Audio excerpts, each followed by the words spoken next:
And thanks everyone for joining today. It's great to be here. I know a lot of people are on a different time zone and there's probably all sorts of countries represented. And so my name's Mike. I work on the Microsoft education team, as Paul mentioned, and I'm going to be going through a bunch of stuff about teams and really remote and hybrid learning, and I'll be covering a lot of the new things that we've just announced or just rolling out. And hopefully this is useful to really understand how teams can be used in these environments. I've also got here, feel free to follow me on Twitter. I put a lot of updates out. I have a new Teams update out this morning, and I'll also talk a little bit about my quick tips channel that is really designed to help educators get up and running quickly. Now, the word unprecedented that word has burned itself out, but I'll use it unprecedented times, and especially for schools and universities, whether it's remote learning or hybrid learning, distance learning, everything in between. Obviously, a lot of challenges, and schools are evolving, and the needs for educators are also evolving. And that can range from online infrastructure, communication tools like Teams and collaboration tools, inclusive access. I also spend a lot of my time on accessibility and inclusive technologies. During remote and hybrid learning, this becomes even more critical to make sure we don't leave students behind. And that's where actually Teams has been adding a ton of inclusive and accessible features even more recently to make that even more inclusive across the world. And then user readiness, which is really professional development and training and making sure that your organizations are ready. In some cases, you're going from 0 to 100, and I guess not 100 kilometers, but 0 to my conversions are bad, 0 to 50 kilometers really fast. And so how can we help make sure that you're ready to onboard? So that's where Microsoft Teams comes in. And I'm assuming if you're at Teams Fest, you have some semblance of at least what Teams is, but in education, it's actually, we've made it quite, I would say, improved from the hardcore Teams, because we've added some additional capabilities, but we want to bring together conversations, content, assignments, and apps all into one place. We like to talk about collaborative classrooms. During hybrid and remote learning, collaboration is critical, even more important than before, because the only way to communicate in some cases is digitally. And hybrid learning makes that even more complicated in some cases. The way that I would define hybrid learning is some students are in class, maybe some students are still coming in remotely. Maybe it's, you switch for 10 students in a class one day, 10 students the next day, and back and forth. So students are moving from in-person to remote, from in-person to remote. And there's many other permutations and combinations of that happening, obviously, depending on where you live and what the situation is like. But then there's also, we have staff teams, we have PLCs or professional learning communities or virtual teacher teams, and staff and PLC collaboration where you're working with other educators, you're working with school administrators. How can you streamline all that communication and collaboration when it's being done remotely? So Teams in education is not just classroom, it's really that hub. It's class, staff, PLCs, student clubs, could even be working with parents in some cases. And this is just our broader stats about Teams. 75 million daily active users and being used in 183,000 schools and districts and universities worldwide. So really an explosion of growth since COVID hit, because in many cases Teams is really the only way to communicate and collaborate in maybe before Teams didn't need to be used as much because everyone was in person. Well, we have a system that turns out was designed to do remote and hybrid types of collaboration. So, and again, this is the high level for Teams, remote or hybrid learning, scheduling online class meetings. That's at this point, that is just a core. And luckily Teams is based on originally on that Skype platform. So from the ground up, Teams was designed for online meetings and remote meetings. And you can do things around keeping your class informed and engagement with student analytics, and you can create assignments and leaving feedback. You can do chatting with individuals or in groups. And you can add all sorts of third-party apps, which I'll touch on briefly. Some of the top and most popular apps out there are now supported in Teams, things like Kahoot and Buncee and Wakelet and ThingLink. So Teams really becomes, again, that hub for all that education work in one app. One of the things that I've heard for years, I've worked with Paul and others, and for years, educators would say, here's an example. Hey, OneNote's great. Word is great. Office 365 apps are great. SharePoint's great. Is there just like one thing though? Like I hate having to go to 20 different places and apps. Well, with Teams, you can have everything in one place. It's truly that hub. And I think with remote learning, where educators have even less time than they've had in the past, that's even more important. Just a couple of tweets from when remote learning really took off, and just examples of the University of Bologna. In 3 to 4 days, they switched their entire university to move online. This is back in March, with 80,000 students, and just incredible scale and movement. And some other examples, this is in Madrid, and talking about places in the UK. So just some examples of how quickly the world moved to Teams and online learning when they had to. And it's just, the scale was incredible, and what the educators and students had to move to with their growth mindset, you could say, was pretty incredible as well. So delivering live class sessions, and I'm going to show some examples of some of the very latest updates. We're improving Teams meetings at warp speed, you could say, scheduling online classes, cloud recordings, sharing content like we're doing here. But we also integrated Teams meetings with lots of different learning management systems. So Canvas and Blackboard are more popular maybe in the US. Moodle is very popular in Europe, and there's some incredible Moodle integration with Teams and meetings. And there's some other ones listed here as well. It's Learning is actually quite popular in Europe. And we've made it so you could keep using your LMS, but integrate Teams meetings in a really easy way. And so that's one where we obviously understand that not everyone in the world uses Teams for their LMS or their VLE, but we integrate and we can make it so some of those benefits of Teams meetings can come to the system that you're already using. Collaborative classrooms that I mentioned, this is one where things like school data sync can pull in your entire roster and save a lot of time. So all of those course changes and roster changes can be automated with school data sync, and we can automatically create your classes. Organized with the class notebook. Hey, I'm a huge fan of the OneNote class notebook. I will always be a OneNote fan. I still am. And class notebooks are built right into Teams, and staff notebooks are built right into staff teams. And then conversations, video, rich content, all that great stuff in Teams to be able to collaborate and make it a little more fun and engaging. And that's built right in. And again, that wrapper that I mentioned, the Office 365 apps, the files that are built in, all of that information is right there. And assignments. We've been making a lot of improvements to assignments recently. You can distribute work, you can grade work, you can give feedback. We're working on grade sync so it can actually sync to your MIS and SIS. And so while it hasn't rolled out yet, Capita Sims, I believe, is in the process, but we're working with more and more MISs.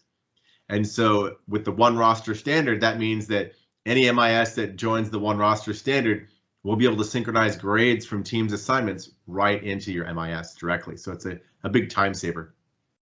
We have rubrics in Teams, which are really powerful for transparent feedback. And then we have some new features that we just came out with literally today that I'm going to show in a second that make assignments even better and even a richer experience.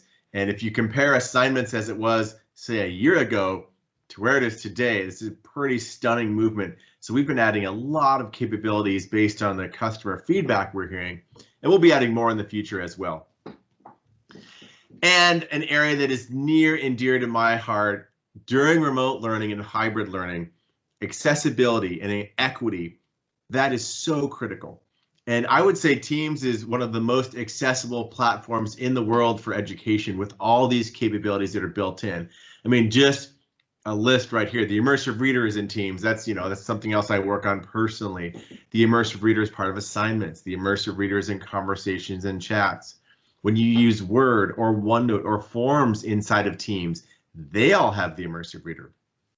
You can also get inline translation for your non-native speakers, your ELL or English language learners, we call them in the United States, but we can translate all sorts of content inside of Teams. There's live captions in meetings, and we just added speaker attribution. So if there's multiple people speaking in a meeting, it can be captioned with that speaker's name right next to it. We have the accessibility checker on our Office apps that are inside of Teams. And we've recently rolled out the ability to automatically save a meeting transcript right into the chat window. So when you're done, transcript can be downloaded. And there are more and more things coming around the realm of accessibility. But when all these things are just built in and part of the platform, it really can make sure everyone is included. And during remote and hybrid learning, here's a statistic that is stunningly terrible and makes me pretty sad, but it's just the truth. There was a large-scale survey of parents of students with special needs, as in the UK they call it SEN, in the United States it might be called special education, but the parents of students with special needs, only 1 out of 5, only 20% felt like the school was giving them access to the services they need during the pandemic and during remote learning. 1 out of 5, and that number, and those are the students that need this help the most. So when we can make everything inclusive and built into Teams with equity, that's where everyone wins. And so this is something that I personally push a lot on. Actually, just today we announced Immersive Reader is coming to PowerPoint. I know that's not Teams, but it's still important. Immersive Reader is coming to PowerPoint and OneDrive both. So think about all those students who can access content more inside of Immersive Reader, translation in Immersive Reader. So it's pretty powerful. And the last high level thing before I start talking about what's new, apps for education. There's hundreds of apps. We would love partners to integrate apps. We would want to make sure that every app is possible in here. Everything from Kahoot, Buncee, Wakelet, ThingLink, Nearpod, and we're always adding more and more apps. And so that is something that I would encourage people to explore. There's such a wide variety of apps that are integrating, and we're adding more constantly. I can't even keep up. There's so many apps being added. So that's a great one. This is a great quote. I'll end with just in this sort of high level opening part where to the teachers logging into their classrooms instead of walking into their classrooms, kids don't need perfection, but they do need you. And so all these educators that have reinvented teaching so quickly, whether it's remote learning, whether it's hybrid learning, we want to say we're inspired by all of you. And it's pretty incredible work that's happening right now. And if we can help provide some of the tools to make your life a little bit easier and lives for students easier, then that's what we want to do. So some of the things that are new in Teams, I'm going to walk through. Before I do, I want to give a plug for my YouTube channel. The reason is because I've been putting in the last 4 months since COVID started, short 2 and 3 minute videos of almost everything I'm about to show today. I'm always putting new videos up with the latest features, tips, tricks, and I've got a ton of stuff. I'm going to just flip briefly to show a ton of stuff just on Teams. So I've got a playlist full of Teams quick tip videos. There's 68 of them here. I've put together just a Teams meetings playlist that has all the latest meeting updates that are rolling out so fast, and another playlist that's just based on Teams assignments because there's so much change happening with assignments and improvements. So this is something that a lot of teachers and a lot of schools have said it's been highly beneficial for them. So they don't have to make the videos, they can get the latest and greatest, and they're just 2 or 3 4-minute long videos. So it's not a big investment of hours of your day. So I encourage you to share this out and check it out. And I uploaded one this morning on anonymous grading, which we'll talk about. So the all up assignments view is back. So this is something we had to turn off during COVID because of the sheer scale that hit Teams all at once, but we've turned the all up assignments view back. That means when you click on the left-hand side right, all of your assignments across all your classes as a student or a teacher show up in one view. So really sorry that we had to turn that off for a little bit of time. We had unprecedented scale and unprecedented usage, so that was something we weren't able to quite keep going for a couple of months, but it is back now and it's turned on, so that is one you should check out for sure. The other one that we enabled just about a month ago is assignment settings. So in any assignments for a class, you can now go into settings, and you can do things like set a default time for every assignment. You can set a switch that would say any new student that's added to my class, backfill those assignments to that new student. So maybe a student joined 2 weeks into the term. When they're added, there's a switch you can now turn on that says give them all the assignments automatically, so you don't have to go and try to fish those out. You can set the default notifications for every assignment. So if you don't want them in the general channel, maybe you're teaching by units, you're saying, hey, for the next 3 weeks, every assignment, give the notification in the unit in the channel. You can set that. And you can turn off the turn-in celebrations on or off. You know, a lot of people really love the turn-in celebrations, but some teachers might feel like, hey, my students are a bit older, maybe I'm in higher ed, and maybe I don't feel that's appropriate. You can turn off the notifications and the turn-in celebrations. So those are assignment settings, and that is rolled out now. One that rolled out literally this morning, it's rolling out today, is anonymous grading. I've got a video here to show that. So anonymous grading, this is something that can help reduce bias in grading. I think no one would want to be biased on purpose, but I give an example in this video. I talk about, my star student Alex. I'm always talking about my star student Alex, and he's so amazing, and he's always doing great. Well, this feature, what it does is I go to the ... menu here, and I turn on hide student names. What that does is when I go into grading mode, I choose this. You can see all of it just says student now, and there's no picture. So when I go to grade, I'm not thinking about my star student Alex. I'm just thinking about the work right in front of me. And this is what is a top educator request, because educators are saying, I don't want to know who I'm grading. I would just rather grade the work, and then I can go back and show the student names when I'm done. But it might be surprising to you. You might feel like, maybe I was inadvertently downgrading this student or upgrading this student just because I knew who they were. And so this is one that is rolling out today. This is a really powerful one. And there's a quick tip video that we've made that shows exactly how to use this. The other one that we've rolled out, we've had a bunch of OneNote improvements with assignments. So if you have a class notebook in Teams, you can now distribute a OneNote page into a section group when you're doing this inside of Teams. So this is an assignment here where you can see a nested section group. We didn't used to support this. You could only distribute it to the sections. Well, now if you've got a week 1 or 2, you can distribute that page into a nested section group. So top educator request. This is one that we're happy to have rolled out probably about a month ago. And related, another top request that is just rolled out in the last few weeks. If you're using OneNote inside of Teams with your class notebook, there's a choice where when you're creating assignment, you can make a new file. And it used to only be Word, Excel, and PowerPoint. And people would say, I want to be able to create a new OneNote page directly from within this new file experience. This is something that is also now rolled out. You can create a new class notebook page. You can edit that page from within your Teams assignments and then distribute it to all the students. So we've been spending some time making OneNote inside of Teams better and at more parity and have more capabilities. This is one of the other gaps that was being called out. And then one of the last other gaps for OneNote that got called out, I like to call this the Dr. David Kellerman feature. If you know Dr. David Kellerman he's probably one of the leading professors in the world who uses Teams in his classroom. He does incredible work. He's a mechanical engineering professor in Australia.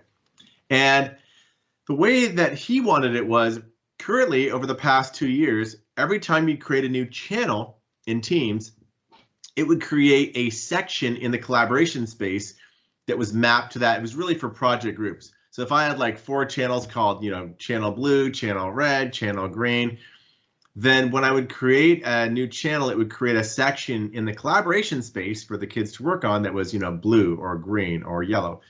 And for people who use the collaboration space, that worked out great. And they use channels for collaborative groups. Well, Dr. Kellerman would say, I don't use channels as project groups. I use channels as units. And so I want to have unit 1, unit 2, unit 3, and I want all the notes for that unit to be in that channel. And I don't want kids mucking with my notes. It's like the content library. So under Manage Notebook in Class Notebooks now, you can set it to be either collaboration space for that new channel or the content library. And so he would set this to content library. So whenever I create channels for units, it will create a read-only section in the content library instead of the collaboration space. So this just gives educators the option to choose one or the other, because not everyone's the same. Maybe 50% use collaboration space for their channels, and maybe the other 50% use the content library. Now you can switch that. So this is a great quote from educator using assignments in Teams. In 16 years of teaching, I've never been able to evaluate and return student work submissions as fast as I can now with Microsoft Teams. So that's a great quote. It talks about hybrid learning. He talks about remote learning. And this is something where we're continually trying to save educators time with Teams assignments. Now I'm going to move to some of the more recent meeting updates. And this one just rolled out, I think, 3 days ago. So Spotlight in Teams meetings. So the scenario is, as an educator, I want to be able to spotlight myself and just my own video, or I want to be able to spotlight a certain student who might be talking, so the focus is on that person. So I'll hit the video here. You can see I'm going to choose Chelsea here. As the teacher, I hit the ... and I'm going to choose Spotlight right there. And what you're going to see is now Chelsea is in the spotlight, and everyone will be focused on that one person. And what I can also do is it'll show, if I go in here, you can see there's a little spotlight icon next to Chelsea, which means, hey, she has a spotlight. And when we're done spotlighting, I go to the upper top here and click Stop Spotlighting, and it goes back to normal. So this is really powerful. So instead of looking at like 50 videos or 49 videos on a screen, or whatever, 10 videos right here, I can spotlight a particular person, including myself as the educator. I can say, okay, everyone, all eyes on me, and I can spotlight myself. So that's been a top request that has rolled out now fully. The other one that's rolling out, I think today, it's starting to roll out globally, is what we call the hard audio mute, or do not let attendees unmute themselves. So this is the example where I've gone in and I've muted everyone and they keep unmuting themselves. So I say, don't allow attendees to unmute. This makes it so they can no longer unmute themselves. So a lot of those students, you can see it disables their microphone there on the right-hand side. And so what that means also is they can raise their hand and request to get unmuted. But if I'm sharing my content here and I don't want people unmuting in the middle of my talk, you can see everyone is grayed out. That's been a top request. It's rolling out, I think, like today and this week. It's been taking a little while, but it's globally rolling out. And so this is now a top feature that's rolling out. Another one that is rolled out is focus mode. This just rolled out in the last week. So think about students that want to get rid of this video, or people. It's not just students, but it's common for students, maybe students with ADHD, people who get distracted.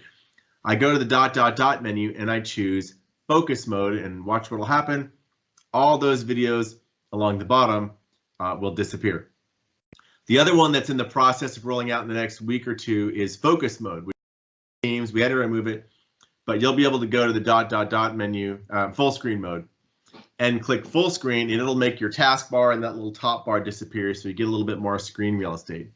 But focus mode is fully rolled out now, and that's another top request in meetings. That's a great one to be aware of. And also, we have put out the Student Safety in Teams article. This article is student safety is a top area. This is things like who can present, who can mute, can the students join the meeting before the teacher? Now, there's been a lot of changes in this area, so we put out a very detailed document. The link is right here, all about student safety in Teams. And so this is one that definitely share this one with your school. Make sure you read the latest updates. We've got everything here, and we're updating it as we are putting out new features, but especially for meetings and setting up safe calls and meetings and meeting chats, this is your go-to document. And so I would encourage you to take a look at that. Another one that's rolled out recently, I'll show a short little video, is Whiteboard inside of Teams meetings. And in particular, the ability to make the board read-only for the students, because it was always collaborative inside of Teams. And that's great for people who can control themselves. Sometimes kids can't control themselves. So the educator in this case can say, here's the collaborative whiteboarding session where everyone's working together. You can see that I've sped it up here. But if I want to make it read only after we're done brainstorming, I can go in up here and choose that switch that says make it read only for everyone else except the presenter. So that was a top educator request. That is fully rolled out recently. And I'll reiterate, all of these little how to do exactly are on that YouTube channel I mentioned, the quick tip videos. They're already out there and available, so you can check them out, and you can also share them with others. Now, coming soon, and I know there's been a lot of questions about this one, and I wish it were out already, but it's in private testing now, breakout rooms. And it's pretty incredible. I've used it internally, and breakout rooms are coming soon, probably later in October. Sometimes it takes a little longer to roll it out globally, but sometime through later October and into early November, depending on where you live and how the rollout works. But that one is definitely, done internally. We're doing some bug fixes and we're improving some quality aspects, but it'll work in all sorts of meetings. It'll also work in channel meetings, which I know some educators were asking about. Breakout rooms is coming soon, not there quite yet. The other one that we announced that's coming soon is dynamic views. So it's like basically Teams becomes a green screen in front of your PowerPoint. And this one is awesome. It's going to make it so much more engaging. Like right now, I wish I could be sort of overlaid in front of my presentation, but I can't.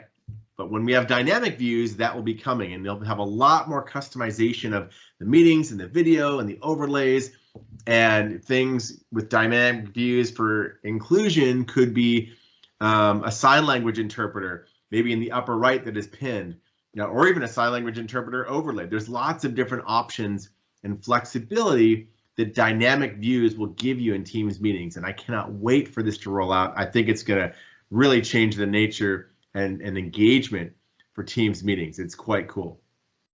Another one that's really big in the education space is SharePoint, the SharePoint homepage app.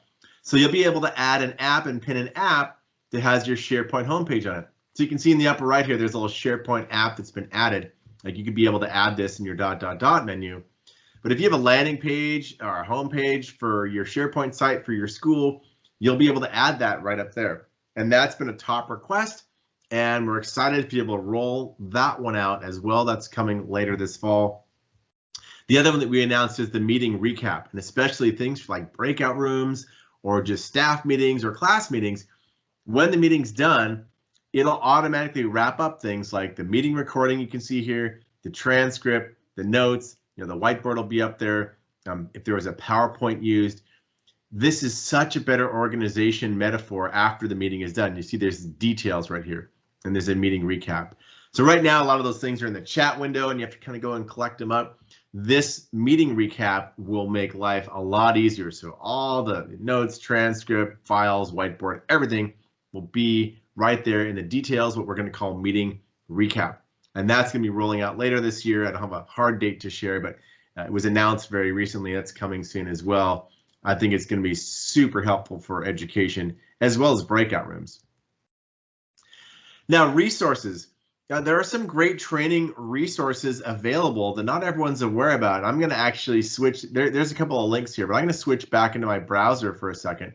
And if you've never been to the Microsoft Educator Center, it's at education.microsoft. Bunch of great resources in here available. And there's courses, there's resources, and other stuff that educators can find. So if you go under training, there are courses, and I've launched the courses tab. I'll just go into here just to show it, but you can find all sorts of courses. So if I search for Teams right here, there are a ton of Teams courses, and everything from collaborating faster using Teams, partners like Pear Deck, hybrid learning in the classroom.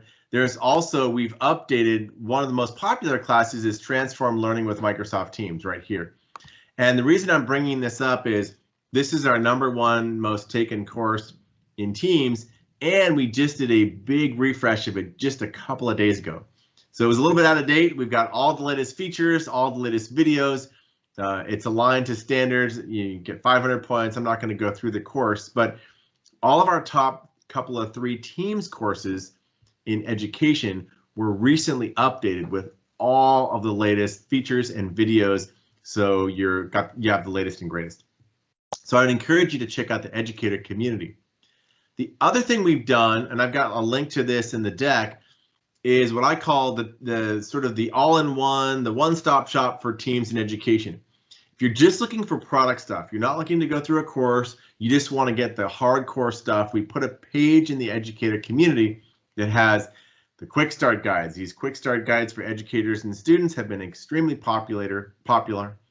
We have our #1 Teams course, the interactive click-through guides. So we have interactive guides for education, our best teams playlist for education, our support page, and a link for our blog. So like if you're just looking for the top 5 links, if I'm looking for teams for education, I don't want to go through a course, I just want like hardcore information right there. And we put our top 8 videos, the quick tip videos and getting started with online learning videos, all of that is right here on this page. And then at the bottom, if you want even more links, there's more stuff around feedback and grading. If I want to sign up for a training for teams or an upcoming webinar, we've really tried to make it a one-stop shop. So this is one to bookmark, definitely, because the thing we often hear is, you know, there's great stuff here, there's great stuff there, there's other stuff in the other corner of the world, and can I just have like all that stuff in a one-stop shop? And that's what we designed this page to be. The other one I'll show is just, this is a Wakelet, which is a curation tool. This is one that I've put together, but it's sort of similar to the one-stop shop, but there's a lot of information that I've curated into this Wakelet right here. And so this is something that, again, if you can share this, you can explore it. Some people might find it useful, you know, some not, but it's very visually interactive and it has information from all over the web. It's kind of like Pinterest, but it's curated into one place. And so those are things that are on the resource page. I'll put the link for this deck, and I'm just going to be wrapping up here and taking any questions. I will reiterate, if you're looking for all the latest and greatest how-to videos, those 2- and 3-minute videos, definitely share out the YouTube channel. There's playlists on Teams and videos on Teams all over this channel because there's been such high demand. And in terms of today's presentation, there's an AKA link right here. I think Teams Fest will also be sharing out this information. There's a QR code. Definitely reach out with email if you have questions. And also feel free to follow me on Twitter, ask any questions you might have on Twitter. Other than that, I will happily jump into the chat here and answer questions. If maybe Paul's answered some of those already, but I will flip over and answer some questions, and I'll stop sharing here.